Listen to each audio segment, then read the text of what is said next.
Hello there. This morning we're going to do Pythagoras, the concept of Pythagoras. Now, Pythagoras is the name of a Greek mathematician who lived years ago, 2,500 years ago, more or less. And he came up with an amazing mathematical concept. But the first thing to remember is that it only works in right-angled triangles. So if we look at this is a typical right-angled triangle. We know that it has right angle because that little block tells us that it has 90 degrees.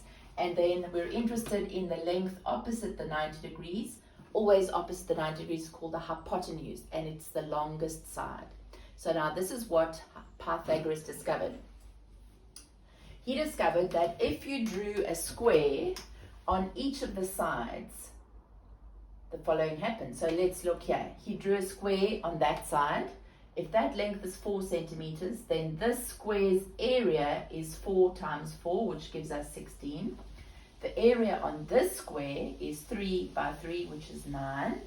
And the area on the hypotenuse, that square is 5 times 5, which is 25.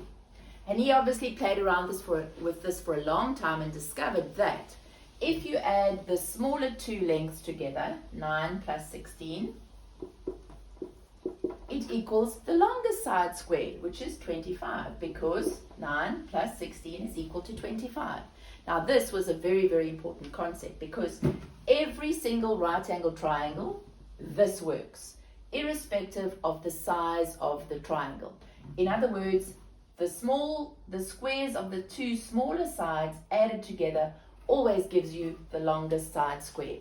Now, if that's the case, we can use it to find missing lengths. So if, for example, we've got that length and that length, we can then find that length because you would just go that, subtract that, and you would get that. Or if we were looking for the longest, we could just say small plus small equals longest.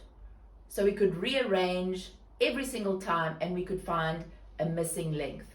So if we are given a right-angled triangle and we know two of the sides, we can always find the third side using Pythagoras. Let's show you how it works in an example.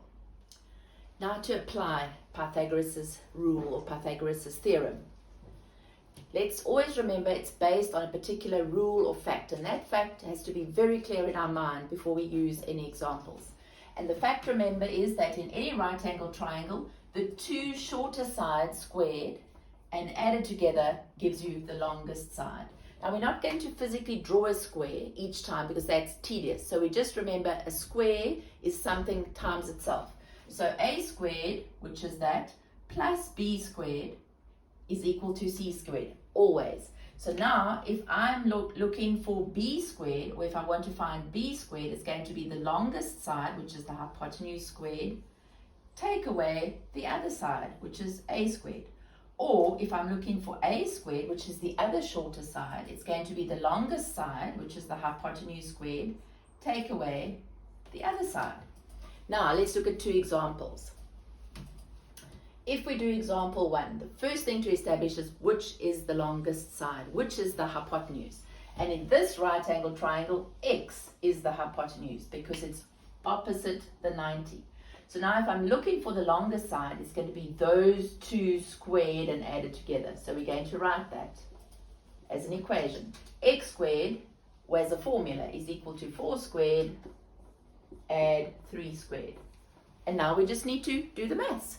So let's keep the x squared there. 4 squared, hopefully you know, is 4 times 4. Add 3 squared, which is 9, which gives us 25. So now if x squared is equal to 25, if I want to work backwards and find x, I need to square root both sides. So I'm going to square root that, square root that. So x is equal to the square root of 25, which is 5.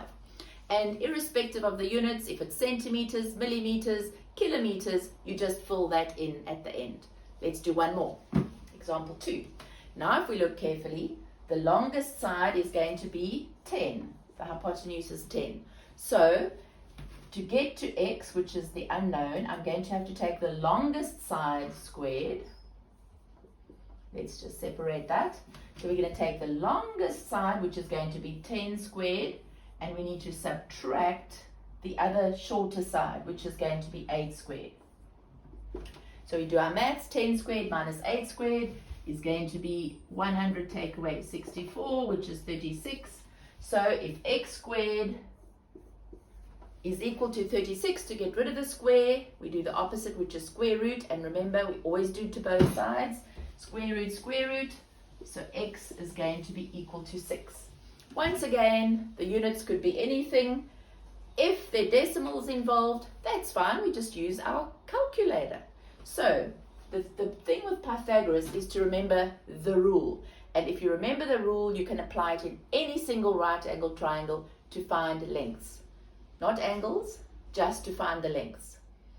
Short side squared plus short side squared equals long side squared. Good luck with Pythagoras. It's easy peasy lemon squeezy. Bye for now.